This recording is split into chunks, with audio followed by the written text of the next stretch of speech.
Hey everyone, welcome to The Gathering. I'm David Ault, and it's an honor to have you here. And whatever made you click on that button, I'm grateful. And I think maybe there's a reason why. And I want to open today with a poem, a sort of prose poem by a writer named Ada Limón. She's actually the 24th poet laureate of the United States and someone whose work I greatly admire. This piece is called The Raincoat. And I want to ask a favor that you pause whatever you're doing, sort of move into a hyper listening mode so that you can really get this beautiful, beautiful offering. Again, it's called The Raincoat.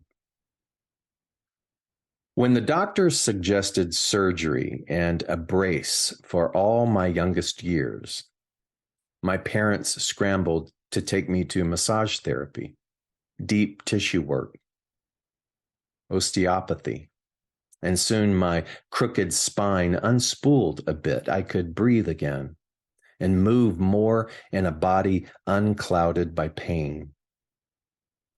My mom would tell me to sing songs to her the whole 45-minute drive to Middle Two Rock Road and 45 minutes back from physical therapy. She'd say even my voice sounded unfettered by my spine afterward. So I sang and sang because I thought she liked it. I never asked her what she gave up to drive me, or how her day was before this chore. Today, at her age, I was driving myself home from yet another spine appointment, singing along to some maudlin but solid song on the radio. And I saw a mom take her raincoat off and give it to her young daughter when a storm took over the afternoon.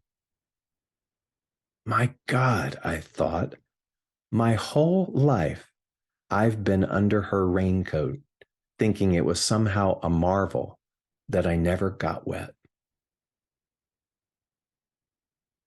I love that.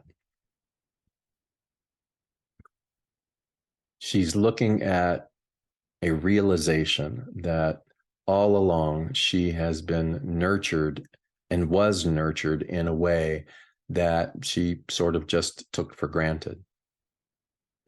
And it's Mother's Day, a day that has widespread emotional impact for people.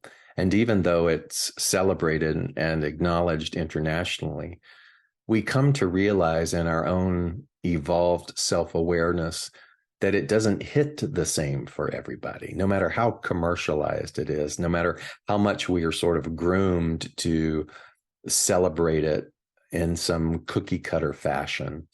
It just hits people differently. Not everybody had a mother who drove them to physical therapy and tried to take their mind off of the situation by having them sing songs. And so we look at the deeper meaning behind Ada Limón's poem, that all along, she has been under this raincoat and has somehow managed to stay dry in the storms of life. That is a form of mothering, a form of nurturing that, in spite our stories and our differences, we can all universally relate to if we want to, if we can pause long enough, if we can have a moment like the writer had where there was a realization as she looked at a scenario playing out. And I believe that that is the same thing that we do share universally. We may have had varying stories about mothers and the lack thereof, but what we can share is the awareness that in various moments and stages, stops along the way of our evolution, that we have been protected, that we have been covered, that we have been nurtured. And sometimes in those moments, we didn't realize it. And then something flicks a memory or causes us to reflect. Some type of deepening in our self-awareness causes us to have a realization that not everything is as it seems. And so there's a paradigm shift. There is an acknowledgement. There is even an appreciation where we can say things like, I honor the entirety of my journey, even though that journey up until this point may have been storied with so much pain. And that is a form of an idea around the divine mother, or the ever-present existence of nurturing, that does apply to all. And so even though our culture and our physical stories may vary, there is a universality to this presence of nurturing. And we can go our whole lives being blinded to that. And maybe in a fraction of a moment, we can see with clarity that there was at least some semblance of care, some guidance. And that's the beauty of hindsight. That's the beauty of contemplation. That's the beauty of moving with willingness down a spiritual path where we can examine and examine and examine in a sort of stilled concentration that allows us to envelop and consider that not everything is as it seems. And there have been a couple of moments that, as I thought about this poem this week, as I thought about Mother's Day, as I thought about just mothering in general, that isn't compared to a gender, but as an energy, that there's this mothering is the thing that sort of lifts us to this new stance of clarity. And there have been two things that repeat for me as being pivotal. One of them was recent. One of them was last summer on the Camino, as I was walking the Camino. And I've shared this story before. And it was the morning of climbing what was called Goat Mountain. It got to that nickname because the locals would joke and they would say only goats should be traversing this particular terrain. And it was difficult. And the temperature had record-breaking heat. It was July, and it was day 22. And I just remember in that moment standing at the base of Goat Mountain, wishing that it was over, wishing that I was at the top, wishing that I didn't have to endure what I was about to endure. Complaining, just complaining and whining in my head. And it was so noisy in there. And all of a sudden, there was this, and I'm going to call it nurturing. There was this mothering by the divine, as if this seed was activated inside me. And I went, wow, this is life. This is what it means to trust or understand that everything is process. I can stand here and complain all that I want to, but it isn't going to change anything. What must change is my relationship to process. And in that awareness, I began to make differing decisions. And I embarked upon going up Goat Mountain 20, 30 steps at a time. And I played a sort of mental game with myself where I was going to try to find something within the human experience that was outside the realm of process. And as I've shared before, I was at the top of Goat Mountain, and I had not come up with one thing that was void of process. Often when I talk about this, it seems so meh, but it was so profound in that moment. It's not like you and I have not been exposed to the idea of process, but it was in that moment I saw process. I was a witness to the resistance of process. And I saw how nothing will change except my relationship to it. That's what was profound. I was seeing the situation rather than intellectualizing or talking about it. I was involved in it. And that's what struck me about Ada Limon's poem, that all of a sudden she was involved in the observation of mothering and realizing that she too had had this divine experience that never fully landed in her awareness until that moment. And so process to me had never fully landed until that moment when I was standing there and I thought, oh my God, to fight process is to invoke suffering. Suffering isn't coming from the heat. Suffering isn't coming from what's before me. Suffering is in my mind, because I can take even this task before me and I can greet it with a new level of awareness and consciousness. So that to me was a form of mothering, nurturing. Been there all along, but it took me all these years to get to that point to really be blown away by it. What I want for you is I want you to find a way to be blown away by pockets of nurturing that make themselves known to you in those beautiful golden moments.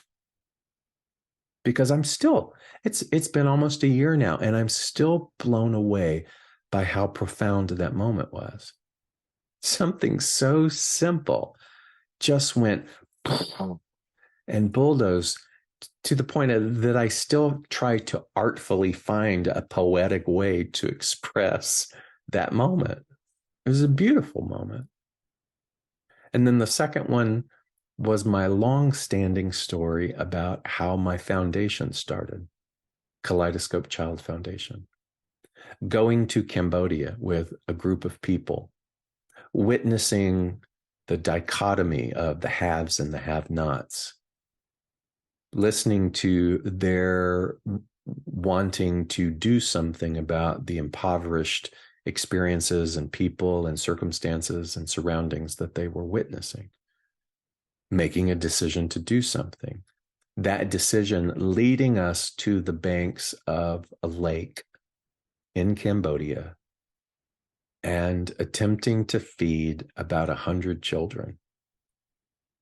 And the chaos that ensued, even though we had planned and done everything I think we were supposed to do, you still aren't quite prepared for that.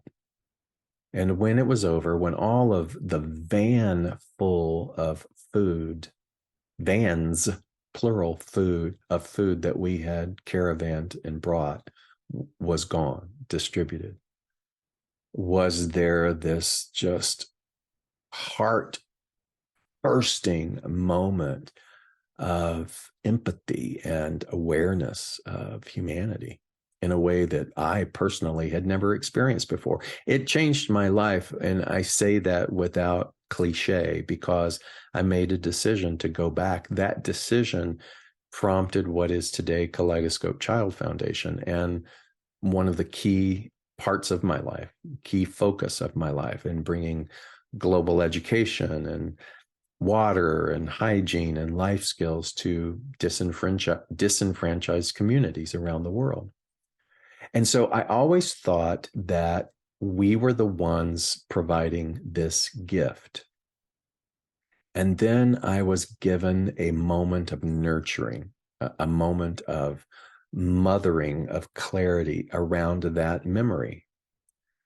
And in this particular work ceremony, what I saw was that the story was backwards, or the story was not complete, because what I witnessed was that those children were feeding us.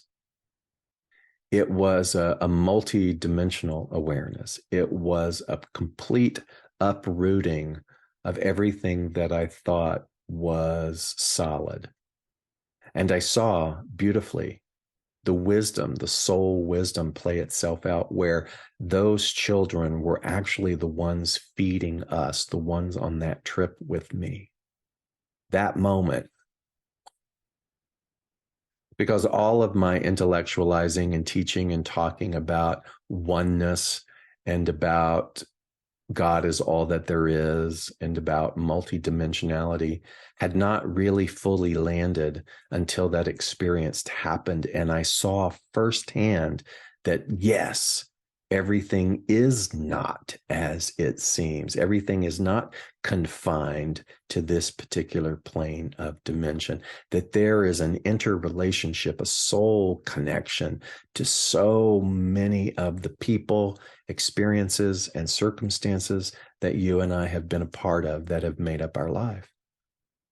That moment was even more impactful and emotional than the original moment in this dimension that had happened in Cambodia all those years ago. Just blew my mind open. And so, again, when I read the line, let me find this poem again. When I read that line in Ada Limon's poem, The End, my God, I thought, my whole life I've been under her raincoat, thinking it was somehow a marvel that I never got wet.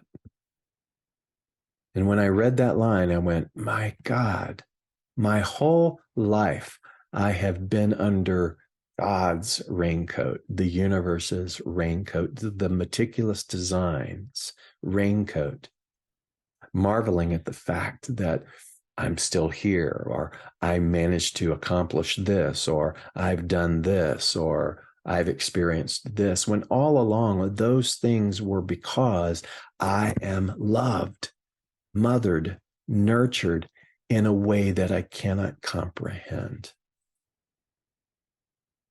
So for those of you today on Mother's Day who are looking at this holiday sort of one-dimensionally, I want you to go back and read the poem, The Raincoat by Ada Limón. I want you to look at that last line, and I want you to see your raincoat moment, your paradigm shift, how deeply nurtured you actually are, regardless of circumstance, and to see if you can begin to allow that in, so that the stories that we tell that sort of push away any other form of nurturing can begin to dissolve. And in that, then we can see all around us that there is a raincoat protecting us from the wet of so very much, but we haven't been able to see it yet. That's my gift to you this Mother's Day. May you be well. May your heart feel loved. And may you know that I am with you. So it is.